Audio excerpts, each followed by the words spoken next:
मेथाइखौ सुजुनायनि आगोल आं रन्जन दैमारियाव थांदों। बे आंखौ गोबां बुंदों आरो नोंबोथ' जेल जाबाय फंबाय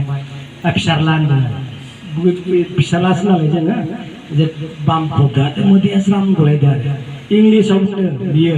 इउ आर डुइं सामथिं होनना बुंदों। नों माबा मोनसे जाथिनि थाखाय मावदो बेनिखायनो पुलिसा नोंखौ हमदों। सिखावखौसो हमो पुलिसा मानसि बुथारग्राफोरखौसो हमो नोंथ' जेबो खालामाखै खिन्थु नोङो सरकारनि नोजोराव माबा मोनसे फेक्टर बेनिखायनो नोंखौ हमदों आवगायलांबाय था। आं बुंबाय आं मोनसे मेथाइ लिरदों सार नै दिदि आयै दे आंबो खोनासंगोन नै नम्बरनो हरना दोन होनबाय अनजालि बायद' दे बिक्रम आं जेराव दङ बेयावनो खुसि थागोन नोंसोरो सिन्था खालामनो नाङा होनना आंखौ बुंदों आरो दे दा मेथाइखौ आं रोजाबो बेहा हिनजावजोंबो रायलायनो मोना गथ' गथायखौबो नुवा गैया रावबो गैया मिथिबाय बेसेबांबा गोजौ हाजोआव दङ बियो 10 APPN केम्प गोजौ हाजो काहिलि पारायाव दै बेखौनो खनना फोजोबसै।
जाबाय दे अन्नानै नांगोनाव भट होनो दाबाव सुद्ध बसुमतारिनि महर मुस्रिया गोबां अनथावथाव दे बेखौ नुबानो बोरैबा मोनो ने बेनिखायनो दाबाव रायजोफोर दे थेंक इउ जोंनि कन्ट्राक्टर एसोसिएशननि नेहाथारिनो 500 रां बान्था होबाय धन्यबाद थाबाय